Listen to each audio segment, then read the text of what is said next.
Okay, Bismillahir Rahmanir Rahim. Alhamdulillahi Rabbil Alameen.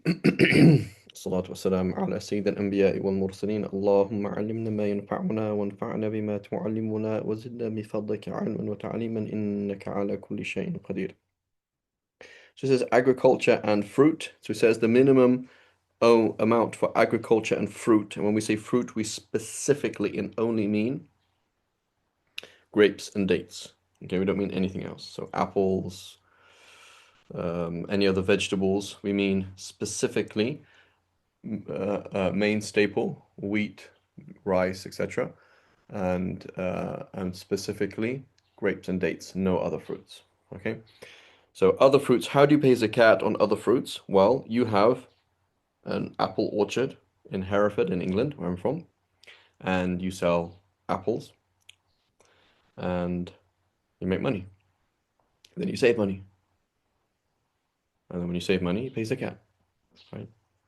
So it's not that you don't pay zakat at all, but you pay zakat in a different way. Now there is a difference. Is what if I make $10 million a year and I spend it all? So with fruits, I wouldn't be with dates, I wouldn't be able to do that. So even if I don't have it for any amount of time, as soon as I harvest the dates, I have to I become obliged to give zakat. Right? I own acres and acres of date farms, whatever it is. I have to pay zakat. As opposed to apples, I don't. I live a very, very wealthy life. I have acres and acres of peach orchards, and I make all this money and just spend it, right? So there is a difference, but normally speaking, there's not a fundamental difference. Okay, okay, so the minimum then, if you're a small farmer, the minimum amount for your agriculture is 5 wasaqs, which is 160 Iraqi rutls, which is 609.84 kilos of water. A kilo of water is called what? I remember in Jordan they used to sell kilos of milk. It's like um, what was a kilo of water is called? Talking about a liter? A liter. Thank you very much. Right. So what is the definition of a liter? Is water and so purified water at zero what's it called, feet altitude at right. That's I don't know what temperature, I guess. What temperature exactly? Maybe at 50 degrees Celsius, perhaps, so that it's somewhere in the middle. I don't know. Not quite sure which temperature it is, but the point is it's that. So what you do is you get a cubed, um, a 10 centimeter cubed cube, and you fill it up with water that is pure water at 0 degrees, at zero, at water at sea level, right? Again, I don't know what temperature you put it at, but basically that is the definition of that's definition of a kilo, the definition of a centimeter, a milliliter, definition of a liter, right? That's the metric system that we use water at that temperature, all right? We don't use feet and pounds and inches because they're kind of a bit silly, right? It makes sense, right? But there's a difference, right? So why is there a difference between saying a 609 kilos or 134, 100, 1,344 pounds of wheat versus 134 pounds of rice? Why would it matter if we're looking at the volume or the weight?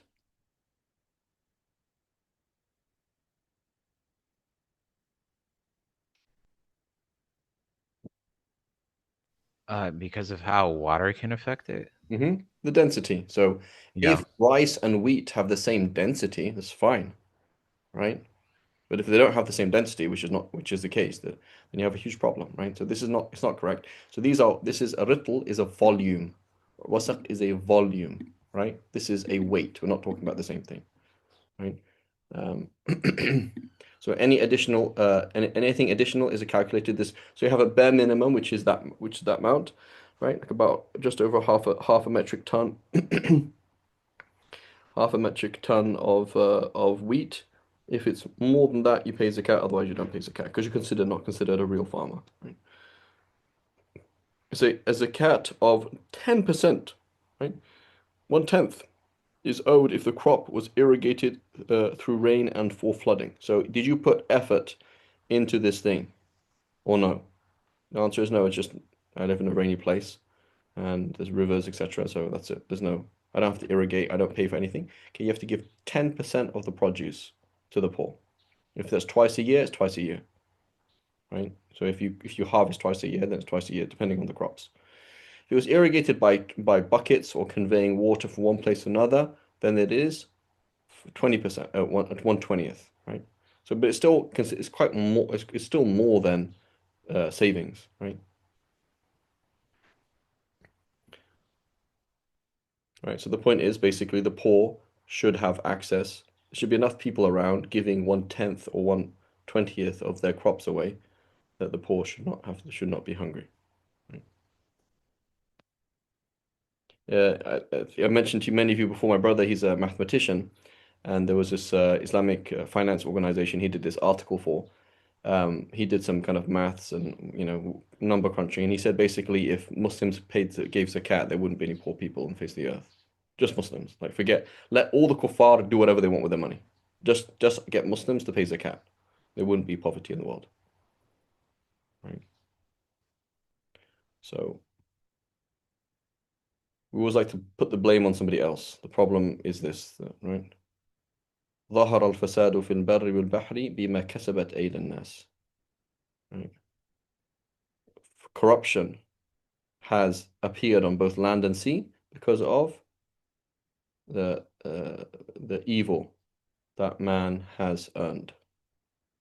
Right? So it's Allah subhanahu wa ta'ala that punishes us, causes problems when we ourselves mess up, right? Look at your day, any day that you go through, and you can see this flow. You did the right thing at this time, and then it went that way. It's like a river, right? You see your karma, right? Immediately happening. You did the right thing then, and then that right thing happened, and then the right thing. You did the wrong thing here, and then this happened, right? I believe it was Sufyan al-Thawri or maybe somebody else. He said, whenever I do something wrong, I immediately can notice it in my horse or my wife. I have started having an argument with my wife. Like, well, where'd that come from? It's like, remember what you did yesterday? Remember what you did this morning? Suddenly you channeled the barakah off somewhere. The horse stumbles, car stops, right? These are all a rahmah, of course, a lot because it's very difficult if when you're doing haram and everything works out, that's a very, very unenviable position to be in, right? It's much better that you did something wrong and then Allah pinches you immediately, so it doesn't have to fry you tomorrow, right? It'd be nice if he was there saying, "Stop, don't do it," or just after you did it, like or you're Pinocchio, right? Like you do the haram and then suddenly you immediately you see the sign of it. It makes it easier, right? It's much harder when you just go along and everything's fine. And then you're like, boom, you get hit on Judgment Day, like, oh my God, right? And it's just unbelievably bad and there's no way out. Khair. Trade goods. Says the value of trade goods is appraised at the end of the year. So meaning you bought something with the intention to sell it. You bought something with the intention of selling it. Not that you bought something and have now decided to sell it. Right? So we mentioned that with a house. You bought a house to live in, while bearing in mind that one day you could sell it. So it's not a total loss, is it? Right? So as opposed to you bought a house to sell. These are two different things. Okay. So the value of trade goods is appraised at the end of the year based on the currency with which the goods were purchased. So this is unlike savings, which is throughout the year. Okay. So you bought the trade goods for less than zakat amount. So $50, you bought this used computer part. Okay. At the end of the year, this part it was sort of for some reason, and it's now $1,000. So you haven't had $1,000 for the whole year, but you had the potential with you. So you're going to pay zakat based on the value at the end of the year. Okay. And then the tricky thing with trade goods is that money and trade goods are kind of the same. So if you buy with the zakatable amount, it continues. into the trade goods. So I had $10,000. I sorry, $30,000. I had $30,000 for 3 months. So zakat was accruing. Then I bought, okay, then I bought a um, a Hellcat, right? Badr's favorite car, right?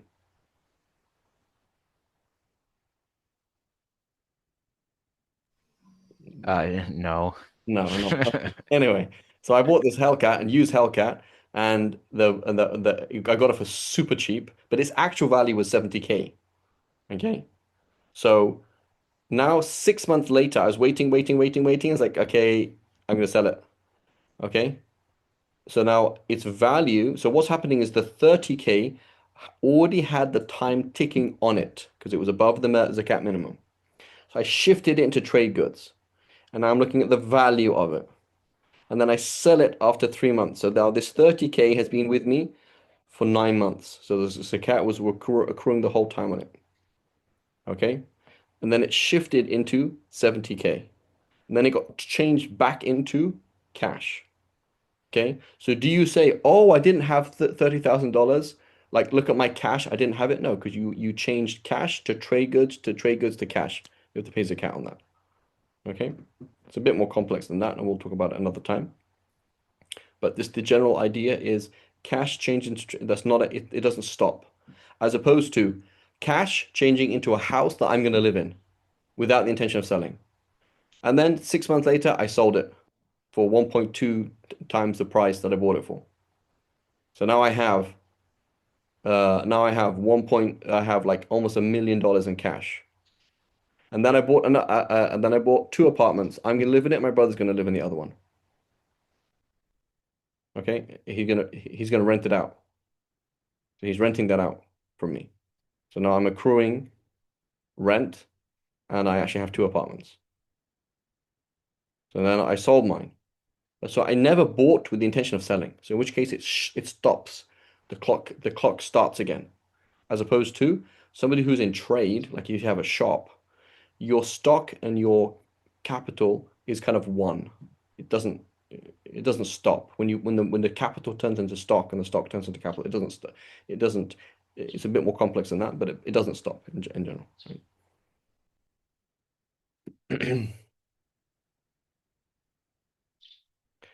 Okay, khair. The value of trade goods is appraised at the end of the day in currency, which the goods were purchased is taken. So when we take 2.5%, exactly the same as savings, right?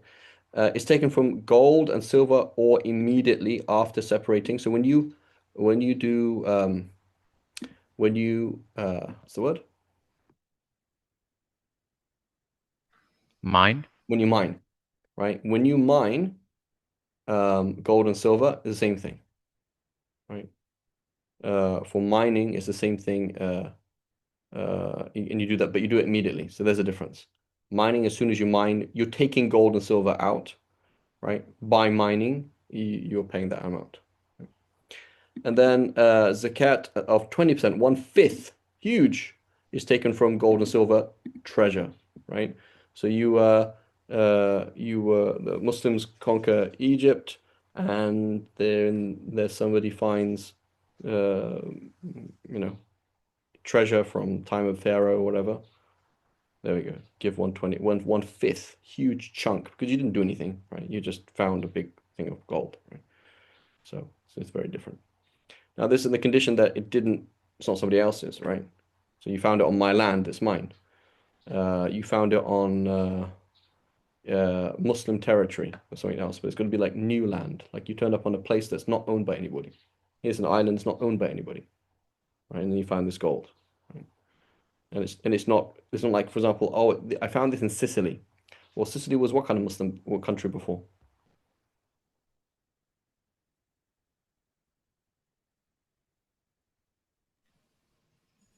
What do you mean?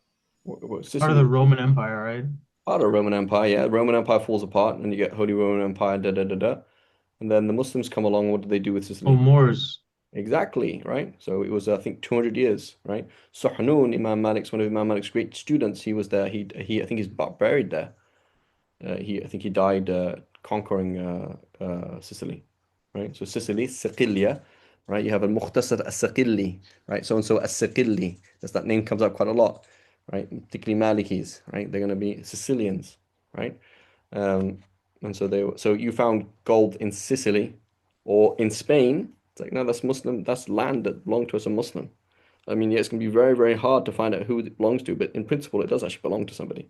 As opposed to here is this land, it belonged to somebody in the, it doesn't belong to it belonged to some non-Muslim, and this land has never been opened by, never been, never by owned by anybody, and it's not a previous Muslim country or something like that. It's a totally different scenario, right?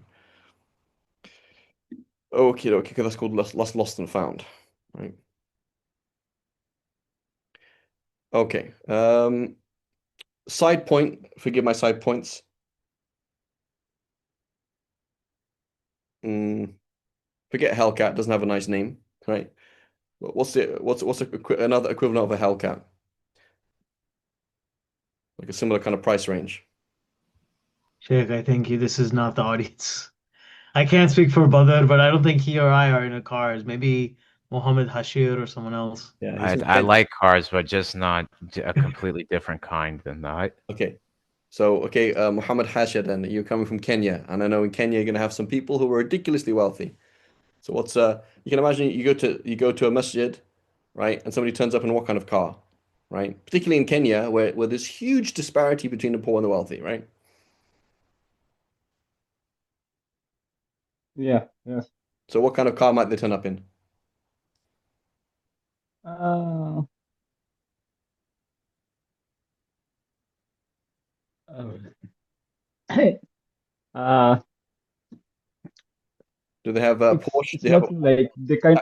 You have It's Porsche in, not the kind of. It's not the kind of car, but it's kind who like the group of people who drive similar kind of cars. So like then you're considered to be part of that group. okay, but could you imagine turning up at a masjid, a big masjid somewhere on Jum'ah, and somebody turns up in a Yeah, Porsche or turns up in a Ferrari? and not rare. It's almost It no. will happen. It's rare. Like if somebody turns up with such kind of cars, considered like somebody who's very rich. Okay. So here's a question: do I pay zakat on my Ferrari? Like my second hand, it wasn't even new. My second hand, $90,000 Ferrari. Do I pay zakat on it? I no Right? Unless I bought it to sell, it's not. I don't pay zakat on it. So is that a good thing or a bad thing? good thing. It's good that I don't pay zakat on it. Yeah. Okay. What do you think, Badr? Um, it can be good because it encourages buying and selling. Okay. Uh, Yeah, but my question is, what if the car is bought with interest? okay. Buy it with interest. So, What, Sham, how could you own the, you're still thinking as a poor man, Habibi. You got to think as a wealthy man. Okay, I go up there and I'm not a wealthy man I still. take off my one necklace and I give it to them. That's the kind of person I am, right? Um. So anyway, so I buy in cash. Alhamdulillah Rabbil Alameen. Okay, I buy my $90,000 Ferrari in cash, and I don't pay zakat on it. Is that good or is that bad for me on Judgment Day?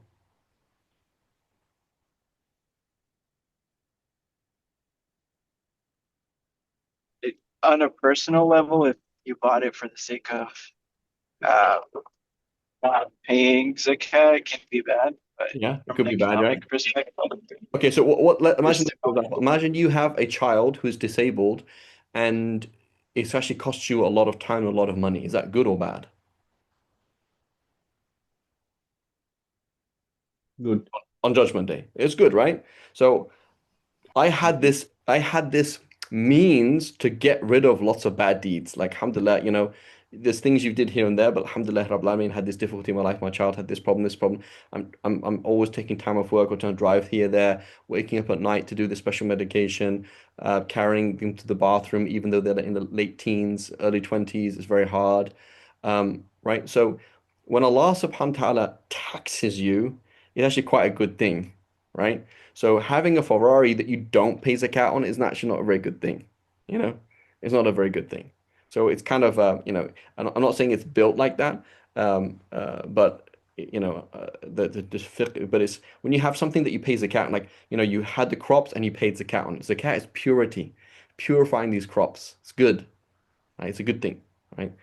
Get some of that money out, right? Sometimes I've found myself, for example, I might, something would come up and I lose money on something, right? Um, Table 10, always lose money on that table. It's a joking.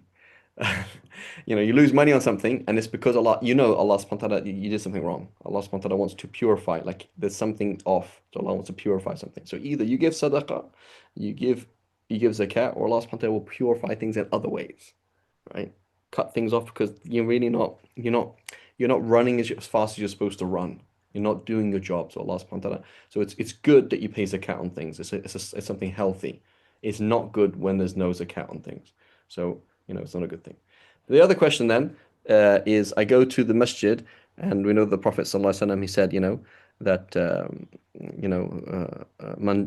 whoever drags their clothes out of pride, right? Whoever drags their clothes out of pride, then they will be in the hellfire, right?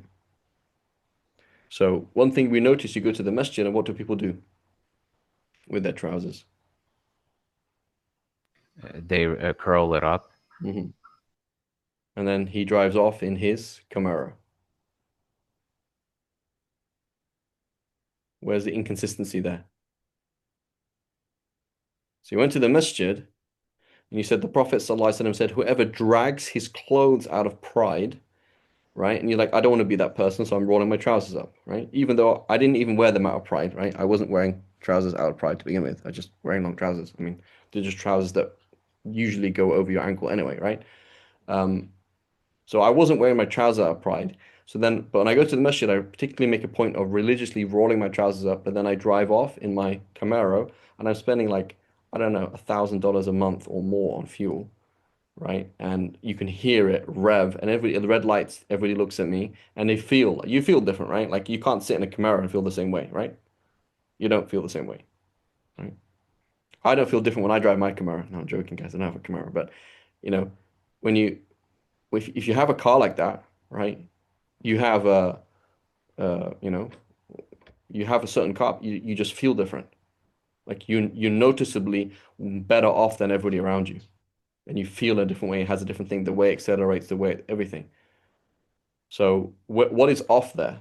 That you're rolling your trousers up in the masjid because the Prophet ﷺ said, whoever drags his clothes out of pride. But yet, what are you doing out of pride?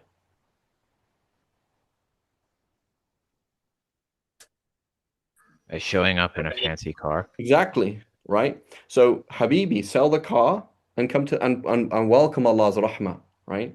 That's what I'm saying. It's like that's what it means. So this is a problem we have is I don't have a problem with brothers doing that. Some scholars they'll say yes, it is haram unconditionally to have trousers longer than your ankles. Okay, I respect that. That's a valid opinion. Fine. And so therefore, if you're not going to do it generally, at least do it while you're praying because subhanAllah, you're sinning while praying, which is not good. But Habibi, is that, the Prophet ﷺ, he mentioned whoever walks the Jummah and doesn't ride, humility, right? Humble, don't ride, walk, right? Okay, but you're driving this car, like why, right? So I'm not saying it's haram to have a Camaro. I'm saying it's haram to have pride in driving a Camaro, right? And it's very difficult. Certain things are very difficult not to have pride in. Like you have to be, you have to have a very particular kind of nafs to not have pride in that and not feel pride. That's just the whole culture. This is what it is. It's all about, right? So we have to be cognizant of the letter and the spirit of the law. I'm not saying ignore the spirit. I'm not saying ignore the letter of the law, but understand this. There's both. We have to observe the letter of the law and the spirit of the law. Make sense? Yes. So this is Yes. kind of like de facto and de jure. Say it again. De facto and de jure, Sheikh. Like there's the law, and then there is in I guess in the actual application, but I Exactly. guess actually as I'm saying it, I guess that doesn't matter for Muslims. No, what's the opposite of that? The opposite of that is certain rabbinical Jews, right? Where it's just the law. It doesn't really matter why it's being done, right? I think we talked about this, Sheikh, before that for Muslims we can't use that statement, ignorance is bliss. That's true. We can't do that. And and Right. and we can't just say, "Oh, no, I am generous because I give zakat." Generosity. So if you don't give zakat, you are not generous. Okay? But does that mean then if I do give zakat, I am generous? No. So I could still have the sin of being stingy if I give charity and if I give zakat. Yes, because it is the letter and the spirit, right? Could I still be ostentatious and trying to get attention as a woman if I'm dressed totally in black, top to toe in loose clothes? Yes, of course you can. 100%. Or as a man, right? Of course. So the clothes don't save you, right? Okay, so therefore I don't care. Therefore I'm going to dress however I want as long as my intention is right. No. So you say you have to do the letter and the spirit of the law. Both have to be there, right? So if you give zakat but you want the money, and you're like, right? What's the verse? I did that right now and had another class. وَلَا يُعْطُونَ إِلَّا وَهُمْ كَارِهُونَ. I can't remember the verse. Like they only give it, but they really don't want to. Like you're like, man. You're doing your zakat tax, and then like, okay, you got to give $40,000. $40,000? Yeah, Habibi, you have a lot of money. I'm sorry. You have a lot of savings, so you have to give a lot of zakat. Like, I'm not going to pay that. Think you don't want Allah to purify your wealth. No. It's like subhanallah. Right? Allah subhanahu wa ta'ala is only asking 1/40th, right? If you have that kind of money, then you have to pay that, pay that kind of zakat, right? But you don't want to, right? So it has to be both. You have to have the the Prophet ﷺ said when he's praying, when you pray, do your ruku' and your khushu' right, like the physical, the letter, and the meaning, and the spirit. You got to do it both right. You can't be like, no, the spirit, the prayer is just about the spirit. So however you focus, it doesn't matter. Like the law doesn't matter. No, the law, the form that holds the holds the liquid, both are important, right? The liquid meaning the spirit of the Sharia. What is it trying to do on a spiritual and a societal and whatever practical level? And then the form that it takes, the Sharia itself, both are important, right? And there's a quote, yeah, we'll talk about that another time. Khair. Zakat al-Fitr. So now Zakat al-Fitr is the same thing. You are thanking Allah for the blessings of your family, as opposed to thanking Allah for blessings of wealth. So Fitr means nature, right? So you're thanking Allah for the nature that Allah has given you. Right? Allah subhanahu wa ta'ala has put you in a situation where you have a wife and you have children, and you have cats, right? And you have rabbits, right? And you have Camaro. Thank Allah for all these things, right? What do? You give zakat for them, right? So zakat on the family members that you're obliged to support. So it's a zakat fitr is obligatory when i.e. it's obligatory on family members they have to support when a person is Muslim. Are you Muslim? Check. The people you support, are they Muslim? Check. Okay, so my wife's Muslim, my kids are Muslim, etc. Right? And so when you say my kids are Muslim, that's always the case, basically, because like, even if your 8-year-old said, "That's it, I'm becoming an atheist," right? Your may Allah protect us all. Your 8-year-old comes to you and said, "That's it, Daddy. I've decided to become a Satanist." Okay, does he actually leave Islam? No. So even if somebody left Islam as a minor, that doesn't count as leaving Islam as a minor. You can't legally leave Islam as a minor, right? So he's still considered Muslim even if it doesn't pray, even if your 8-year-old says, "Yeah, I don't believe in Islam," right? He's still a Muslim, right? You can only leave Islam when you reach puberty. So right. So usually your children will always be Muslim if you're Muslim, right? Because that's the legal default on them, right? But it could be other way around. It could be maybe they reach puberty and they are sick, for example. They're disabled, so they can't, or they're not able to work in their setting, etc. So teenagers, for example, who are, let's say, younger than 16, perhaps, right? So puberty to 16, right? Many, or maybe, or they have a disability or something like that, right? So, but by default, once you reach puberty, you know, people are supposed to be able to be independent. They're not a dependent of you anymore.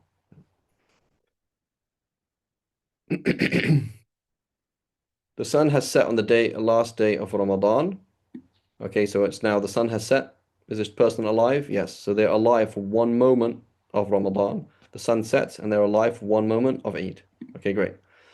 And on that day, the person has provisions in excess of his own needs and the needs of his dependents. So what I do is you take your monthly expenses, okay?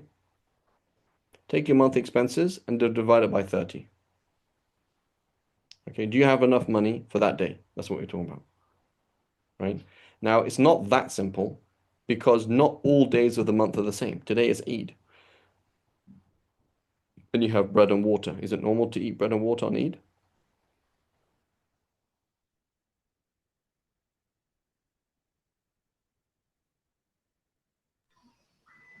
But it's a rhetorical question of definitely we're supposed to spend on our families on Eid.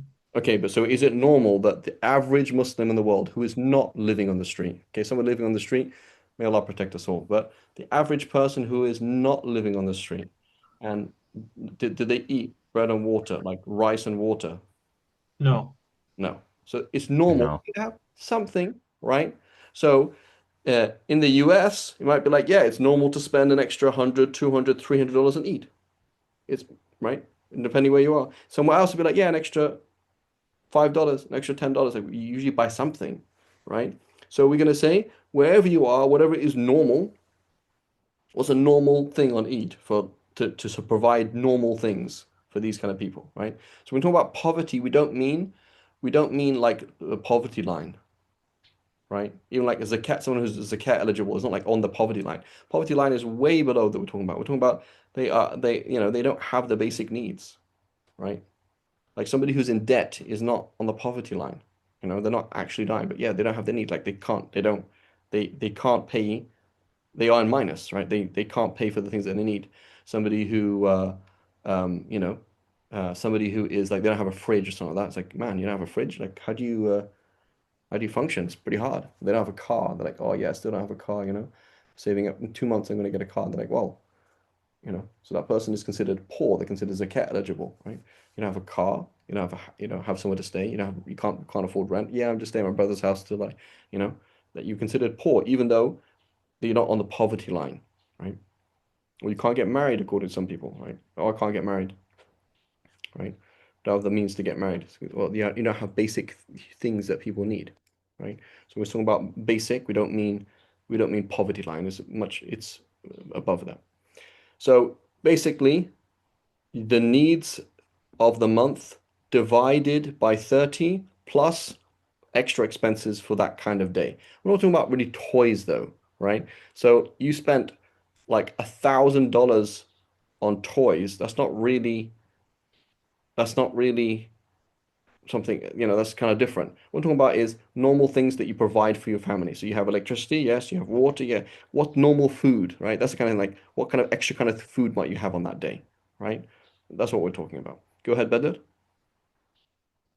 You said some scholars say if you can't get married, you might not have to pay zakat, or is it Now, some pe- is some that is scholars that say, some scholars say, and it could well be possible in our school, but certainly that you said that somebody who cannot afford to get married is zakat eligible, right? oh, it's just if you can't afford it. Oh, Yeah, yeah. okay. You can't afford. I don't have the means. Like if they were like to pay mahal, I couldn't do it. I couldn't. I couldn't.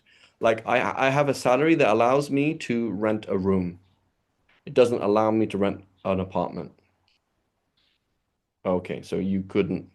And could you live in that room with somebody? It's like, no, actually, I couldn't. Like, there's nobody.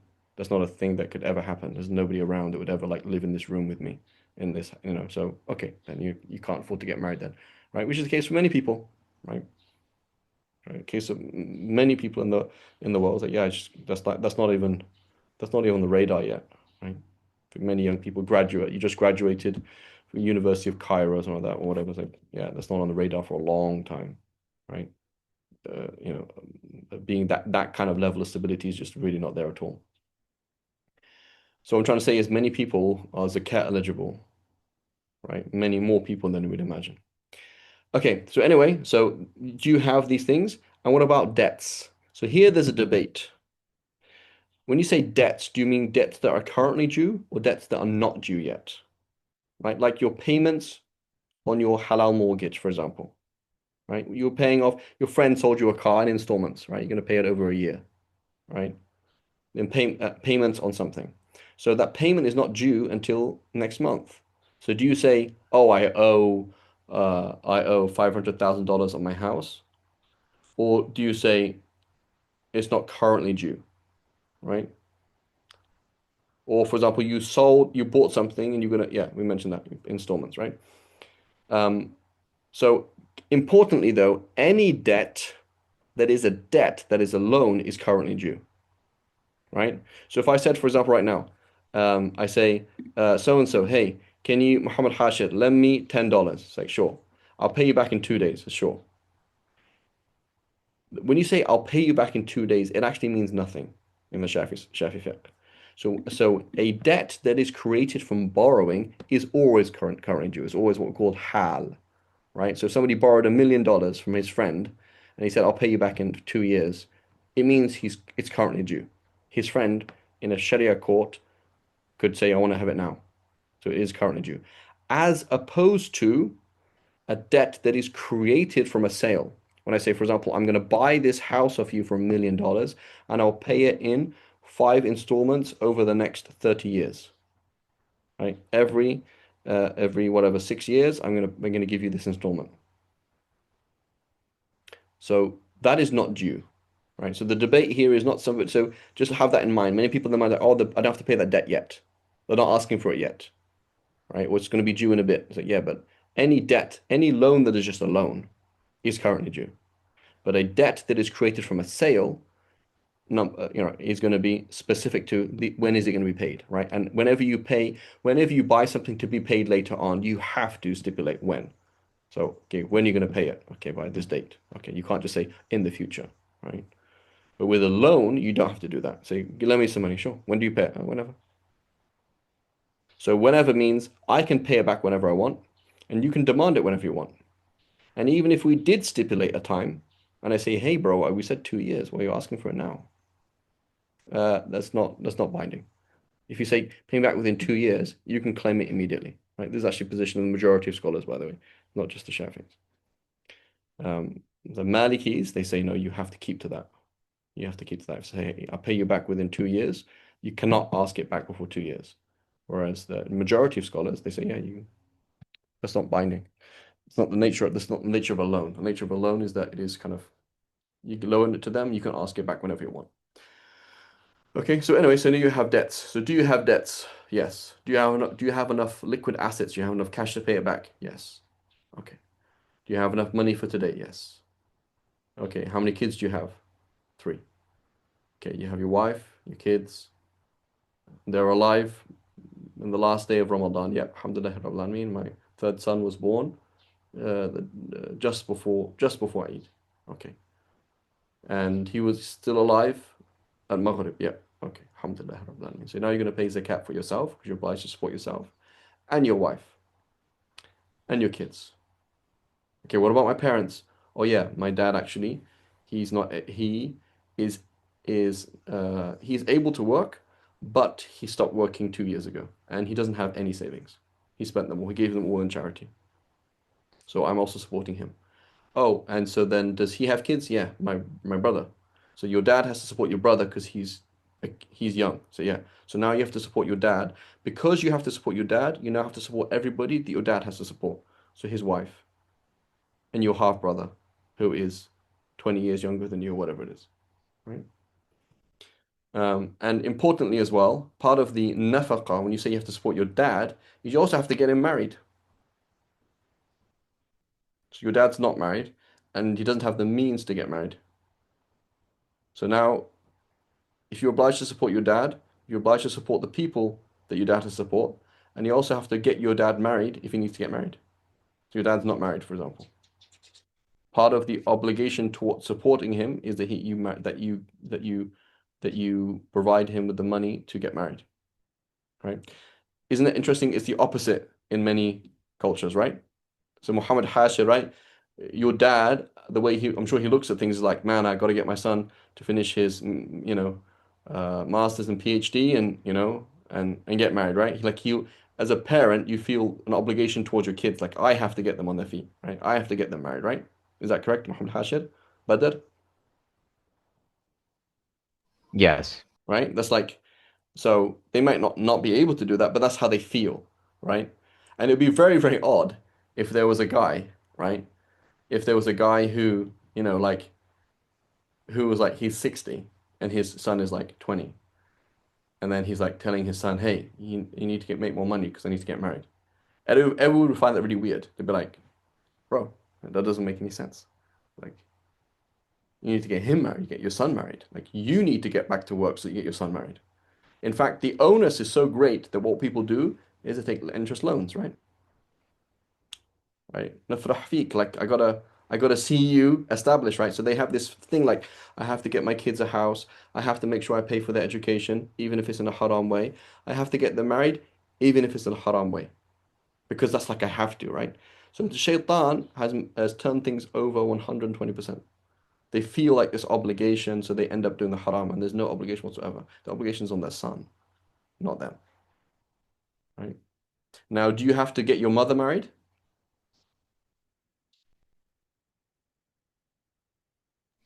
No. Okay, well, why not? Yes. You do have If to get your if mother married. if you are the wali, like if you're a father or like No, so people who are ahead of you. your father, rahimahullah, passed away 20 years ago, and your Mhm. mom is 50. Okay? Are you obliged to marry her off? To provide money for her to get married? Yeah. How much does a woman pay to get married? She shouldn't have to pay anything. Doesn't pay anything, exactly. So when we say you have to pay for The your opposite in India, unfortunately. exactly, and stuff for Allah, right? So Even among Muslims in India, there's so may Allah much forgive us, right? May Allah forgive us, right? Proper, what's the word? Misogyny. It's like misogyny, like, please take away this inconvenience. Take my trash away from me, subhanAllah, right? Here, paying you take my trash away from me.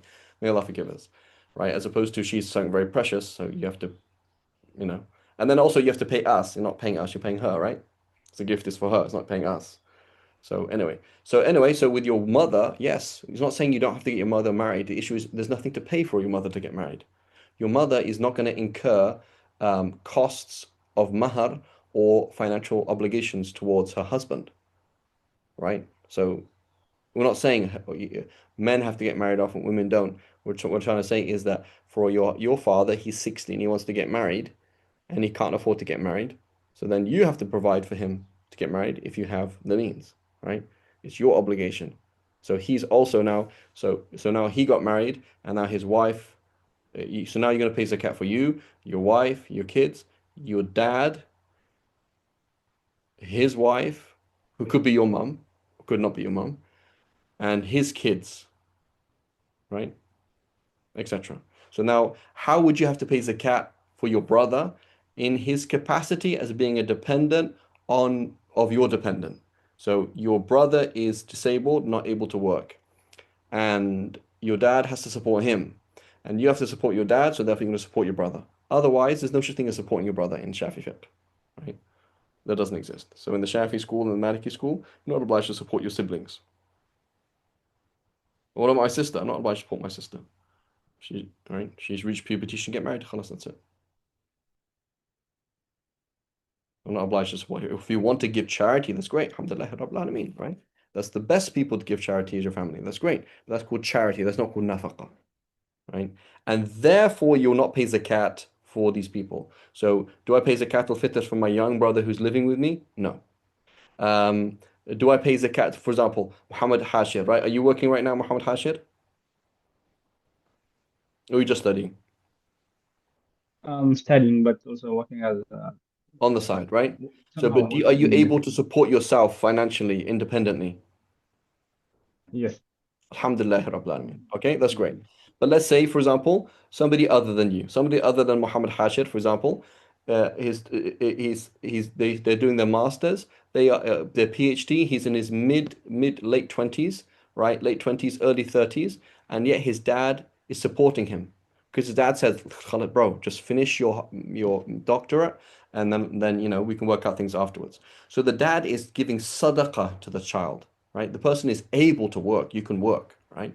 You're able to work, but the dad just says, "Listen, just focus," right? This is called sadaqah. So in which case, if you're giving sadaqah to your children, to your teenage children, to your helping them get through college or whatever, that's sadaqah. That's great. You do not pay zakat al-fitr for them because you're not obliged to support them. So you only pay zakat al-fitr for people you're obliged to support. Does that make sense? Yes.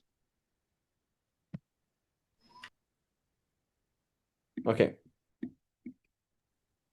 So now, what happens if my dad just pays zakat for me anyway? Like I'm just used to the fact that I'm a female, and I'm 18. I never pay for anything. My dad always pays for everything. And so my dad paid zakat for it, and that's it. And now I'm 19, 20, 20, and now I'm 25. I'm hearing this recording right now. I'm like, oh my God. For the last, well, I was like 16, I could have been working in California, right? 16, I could leave my house and get a job and rent a room or share a room with somebody and live for myself, right? So at 16, I was independent, financially independent. My dad's been paying zakat for me for the last 9 years. So what do we say? We say he did not pay zakat because you cannot pay zakat for an ajnabi. You can't pay zakat for somebody who is other than you, right? Unless they give permission. So Muhammad Hasha says, Fareed, I give you permission to pay zakat on behalf. So khalas. I'm not Muhammad Hasha, I'm paying zakat on you right now. Fine, thank you. So that's like transferring, yeah, like a transfer. But if there's no actual transfer like that, it doesn't count. So you passively, without giving consent, were paid for. That means you didn't pay zakat. Simple as that, right? You didn't pay zakat al-fitr, right? That's what it means. Um, does that make sense? Yes. Okay, great. So one gives zakat for oneself and all the Muslims one is required to support. The amount is 1 sa', right, which is 4 scoops a volume, right? Notice it's a volume here, 2.3 liters of stored staple foods of the region, right? Its amount is equivalent to 5 1/3 Iraqi rittles, right? So you give basically a scoop, right, which is enough to basically eat per day. You're giving 4, right? So one for myself, my wife, my 3 children, one of whom was just born yesterday, my dad, my disabled brother, whom my dad has to support, and I have to support my dad. So now my dad doesn't. So when do I have to support my dad? I have to support my dad when A, he doesn't have the money, and B, nothing else. That's all. The only condition for having to support your dad or mum is that they don't have enough money. It is not that they also can't work. So if your dad is 50 and he is an eye surgeon, right? And he says, you know what? I'm giving all of my money away and I'm stopping working and I'm just going to do pray. So you say, Badr, I'm just praying now. I'm not doing anything else. Please support me, khalas. Then if Badr has enough money, he's obliged to support his dad. So even if the dad is able to work, he's not obliged to work. Does that make sense? Yes. Right? Anta wa maluka li abik, right? You and your money belong to your dad, right? Not literally. Your money is your money. But if he said, I don't want to work, forget this. Why am I'm 60. I'm I don't care if there's retirement, no retirement. I have kids, right? They can support me. They are my social security, right? I have kids. They should support me, right? So there's a weak position in the school. I believe it's the qadim, is that no, it's a condition that A, he doesn't have the money, and B, he's not able to work, right? And that is also the Hanafi school. So in the Hanafi school, they say no. If your dad's able to work, he has to work. If he's not able to work and he doesn't have savings, then you have to support him, right? The Shafi'i school say no, as long as he doesn't have savings. Does he have savings? Yeah. So your dad is now has savings, but he doesn't want to touch them. And he's like, you got to support me. Habibi, if you want to give charity to your dad, Bismillah, Alhamdulillah. Dad's asking for some money, you have it, Bismillah, give it. But you're not obliged to, right? You're not obliged to. And similarly, you're not obliged to over yourself and your family, right? So there's an order of, so if you don't have, I don't have the means, like I don't have the means to support myself. How do I have supposed to have the means to support my dad? You're not obliged to support your dad then, because you don't have the means to support yourself. I don't have the means to support myself and my kids. How am I supposed to support my dad? Right? Then you're not obliged to support your dad. Right? Allah doesn't ask you to pay for something that you don't have the money to pay. And then a side note as well, that your relationship with your dad, supporting your dad or supporting your mom or supporting your kids is a soft relationship. Meaning what? If you were negligent, there's no debt. So you didn't support your kids for like 10 years, right? There's no debt that you owe your kids. Your wife is not a soft relationship, right? The wife is not a soft relationship. It's different. So you didn't support your wife, you have to, there's now this debt that accrues, right? That's a debt that accrues, right? It's a different kind of relationship. Okay. So you didn't support your dad's like, oh my God, bro, please pay for things, right? And there's no debt that accrues, right? Now there could be indirect debt. For example, your wife had to pay for it. So she said, you disappeared, Habibi, for like 5 years. I had to work and I paid for this. You have to pay me for you not supporting me, and you have to pay me for the money that I spent. But that's going to be a bit more complex because not supporting me as the wife is one thing, not supporting them is you volunteered to give them money, right? And so that's going to be a bit more complex, not as simple. So she can't just come along and say after 10 years, hey, we were away for a long time, you owe me all this money and and I've decided you owe me all this money, right? Because in general, any financial issues, you you can't make unilateral decisions on, right? You can't do that. So it's one thing is, well, you agreed to marry me, and so that means you have to support me. I was available here. I didn't go anywhere else. You disappeared for 5 years. I was available. You have to pay me for my financial support. That's already agreed on with. But now when you say, oh, you have to pay me back for everything that I spent for the kids, that's slightly different because she made independent personal decisions of how much to pay for the kids and this and that, right? And so that's slightly different. Slightly different issue there. Does that make sense? Just like, for example, Yes. I left my car, for example, I left my car in California. And Badr was like, bro, can't contact me? Nothing. 2 years later, Badr was like, oh my God, I decided to put your car in the airport car park for 2 years. And Badr decided to pay for the 2 years of my car being in the airport. So, Badr, why on earth did you do that? You didn't ask me. Of course I didn't ask you because you weren't there. So, right. So what I'm trying to say is solving this problem is a bit more complex because he made independent decisions for to put me in debt for me. Like Habibi, you can't just go and put it in a ridiculously expensive place and then I have to pay for everything because you independently made that decision, right?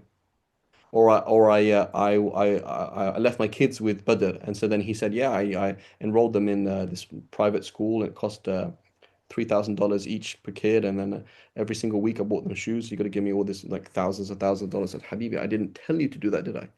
Why did you do that? Right? So it's a bit more complex when you're dealing with somebody else making an independent decision for your expenses, as opposed to when you married me, that was the agreement that you're going to support me. So that's already agreed on. So now, yes, 5 years later, you didn't pay for my food and lodging, my personal, that's a debt. There's no questions about that. But the question of what I spend on other things from my own pocket and now I want to reclaim it, it's a bit more complex. Okay. Okay, خير. Okay, so now distributing zakat. We will come to this inshallah next week. إنما الصدقات للفقراء. Yeah. Any questions, queries? What did you say fitr means again? It means nature. We say nature. Mm-hmm. فطرة الله التي فطر الناس عليها. The nature, the khilqah, the way things are naturally are. Mm-hmm. Yeah. It's also called zakat al-badan, right? So zakat al-mal, we're looking at the property. Zakat al-badan, we're looking at the bodies. Who's there? Okay.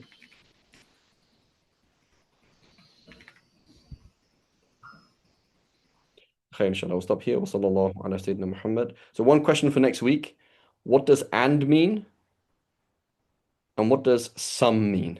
If I said some people, how many people is that? And if I said and, what does it mean? That's a question for next week, okay? As homework. Think about the meaning of the word and think about the meaning some. I said some people, right? Mm-hmm. And if I said the word and, what does it mean? So I'll stop here. وصلى الله على سيدنا محمد وعلى آله وصحبه وسلم.